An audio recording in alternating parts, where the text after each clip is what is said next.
L'Orne est sans conteste l'une des plus belles rivières de Normandie. Elle prend sa source près de Sées.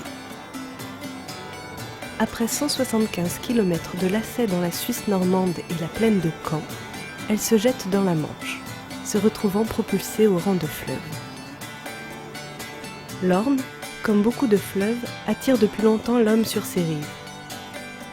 Sa force hydraulique est une des nombreuses ressources dont il a bénéficié.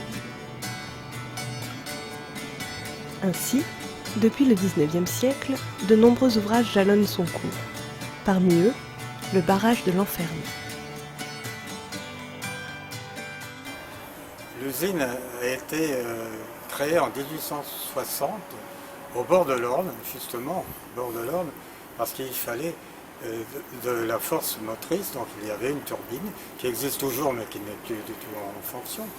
Et cette turbine a servi à aider l'usine sur l'électricité en partie en tout cas.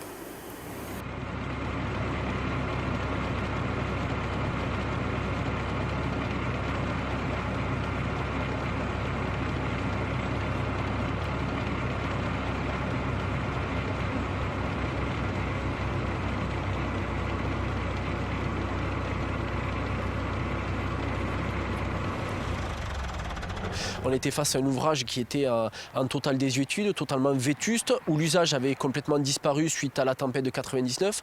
Au départ, c'était un usage hydroélectrique, donc suite à la tempête, il y a eu d'énormes dégâts sur le barrage, donc avec forcément la fin de cette production hydroélectrique. Un site industriel, lorsqu'il a fini sa vie, normalement, le site doit être remis en bon état, on va dire. Et bien, pour les barrages, c'est la même chose. Pour certains barrages, il faut les déconstruire. Les barrages sont de véritables entraves à la continuité écologique. Ils perturbent, voire perturbent fortement le régime d'écoulement des eaux. Ils sont un frein partiel ou total à la circulation piscicole et donc à l'accès aux frayères. Et ils bloquent partiellement ou totalement le transport des sédiments. Lorsqu'il y a un barrage, le phénomène qui se passe, c'est qu'effectivement on crée une retenue d'eau et cette retenue d'eau va à se réchauffer, en particulier à partir du mois d'avril jusqu'au mois d'août. Et le réchauffement d'une retenue d'eau va faciliter le phénomène qu'on appelle d'eutrophisation. C'est-à-dire qu'en fin de compte, on va avoir un bloom algal, un développement des algues qui vont manger un certain nombre de molécules azotées, phosphatées, qui vont rendre une eau verte. Et une eau qui est quelquefois impropre à certains usages, puisqu'on a quand même du canoë-kayak, voire quelquefois de la baignade plus ou moins autorisée sur l'Orne. Et de même que pour la vie aquatique, le fait qu'on ait ce développement d'algues trop important sur la rivière du fait du réchauffement, on a un colmatage des substrats. Et donc, pour la faune et la flore qui habitent sur l'Orne, ça peut être également préjudiciable. Donc l'intérêt de pouvoir réouvrir aussi cette zone, c'était de permettre d'avoir une eau qui soit courante, une eau qui soit fraîche, une eau qui permette d'avoir un taux d'oxygénation qui justement limite ce problème d'eutrophisation.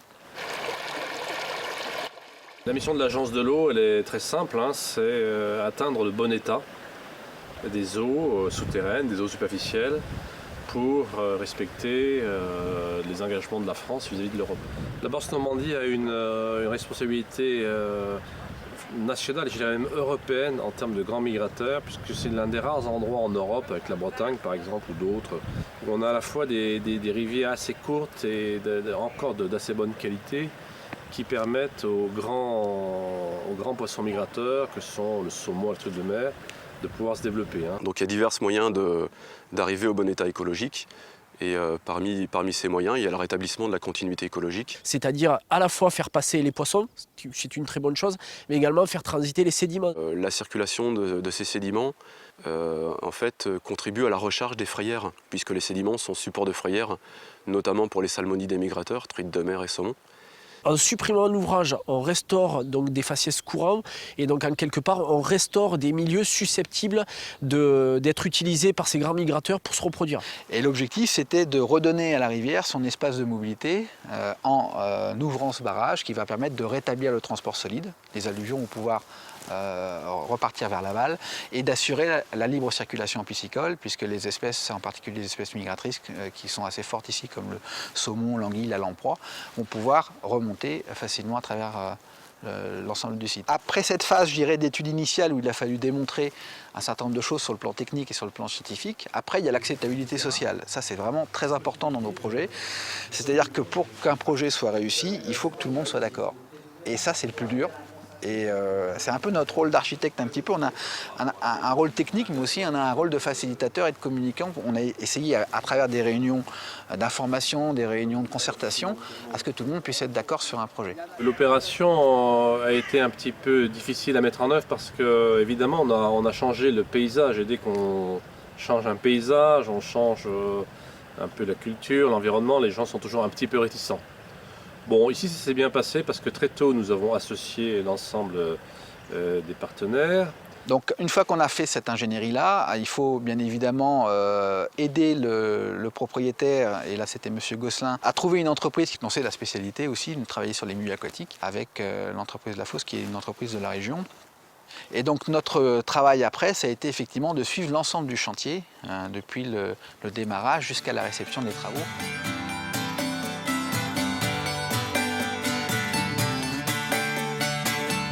Après les premiers préparatifs, le chantier débute réellement avec le démantèlement des vannages du barrage.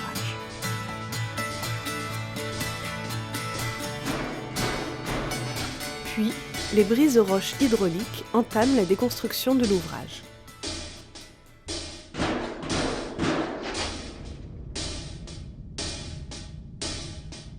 Au gré des terrassements, le lit mineur du bras secondaire est modelé par les engins.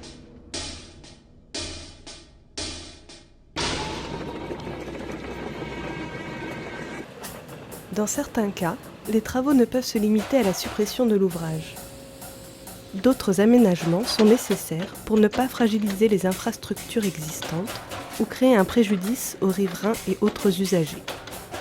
Il faut donc terrasser, planter et aménager la protection des berges.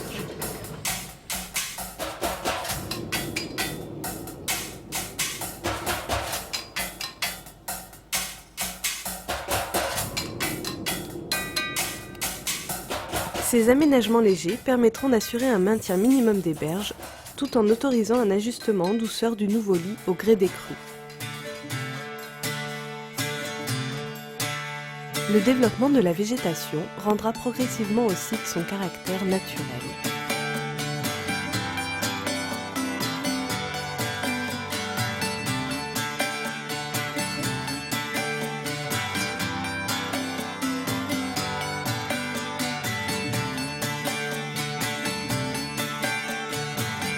Je crois qu'il y a une contribution totale et parfaite entre tous les membres qui ont accepté ce principe de réunion et d'aboutissement sur leur projet. Se mettre autour d'une table, réfléchir ensemble, trouver des solutions et des compromis, je crois que c'est vraiment ce qu'il faut retenir de l'opération, en l'occurrence de l'Enfernet. Il faut toujours associer le passé, la connaissance qu'on a d'un endroit au moment où on fait des aménagements. Ça, c'est la leçon que je dirais. Les aménagements sont superbes, mais il ne faut pas que les aménagements soient imposés, il faut qu'ils soient partagés, il faut qu'ils soient discutés, négociés avec tous les acteurs locaux, tous ceux qui vivent là. On a tous en commun, a priori, la passion de l'eau, l'amour de notre rivière, l'amour de notre territoire. Après, on a des intérêts et des vues différentes. Je crois qu'on est dans la bonne voie. C'est vraiment important de rester dans cette démarche de concertation. Le slogan du SAGE est « pour une gestion concertée de l'eau ». Et ça ne doit pas rester que des mots. Et en l'occurrence, ce ne sont pas que des mots. C'est vraiment un slogan qui est appliqué. Et on arrive ainsi à des solutions qui conviennent à tout le monde et à préserver tous les usages. Alors tout à l'heure on parlait, c'est vrai, des bénéfices qui pouvaient être attendus de ce type de projet. Mais là je viens de voir un des premiers, on va dire, bénéfices écologiques ou biologiques, C'est-à-dire que là, juste devant les deux pierres, en fait, on a une frayère de lamproie marine. Donc on en parlait tout à l'heure, je l'ai dit, c'est des poissons qui se reproduisent sur des secteurs courants à forte granulométrie. Donc c'est vrai que par le passé, on était sur des profils totalement différents, puisqu'on était avec une hauteur d'eau de quasiment 2 mètres, et donc un fond pas forcément favorable pour l'espèce. Là, en l'occurrence, on baisse l'ouvrage, donc on diminue la hauteur d'eau, on crée des faciès beaucoup plus courants avec des vitesses beaucoup plus favorables pour l'espèce, et immédiatement l'espèce colonise le milieu et effectue une frayère, donc permettant de pérenniser, on va dire, la population sur le bassin de l'Orne. Donc voilà, plutôt positif, un des premiers arguments pour toujours les réfractaires de ce type de projet, leur montrer que c'est pas des projets qui sont inutiles, et que voilà, il y a certes beaucoup d'argent qui est mis en jeu, mais derrière on a des résultats quasi immédiats. L'Orne reconquiert ainsi son espace, sa vitalité. Sur 3 km, la continuité piscicole et sédimentaire a été totalement rétablie. Mieux encore, 1 an seulement après les travaux, une amélioration de la qualité a été mesurée. L'opération de Lanfernay nous démontre bien qu'en complément des efforts considérables réalisés ces dernières années pour réduire les pollutions ponctuelles, l'effacement des ouvrages est un facteur clé pour retrouver des cours d'eau de qualité. Avec plus de 75% des écoulements artificialisés sous l'influence des barrages, il reste encore quelques projets à mener, et ce projet pilote, réalisé en concertation avec l'ensemble des acteurs, devrait entraîner d'autres effacements dans son sillage. Ainsi, l'Orne pourra-t-elle atteindre le bon état de ses eaux et satisfaire à la fois aux engagements de la France devant la communauté internationale, mais aussi aux besoins vitaux des populations et des milieux aquatiques.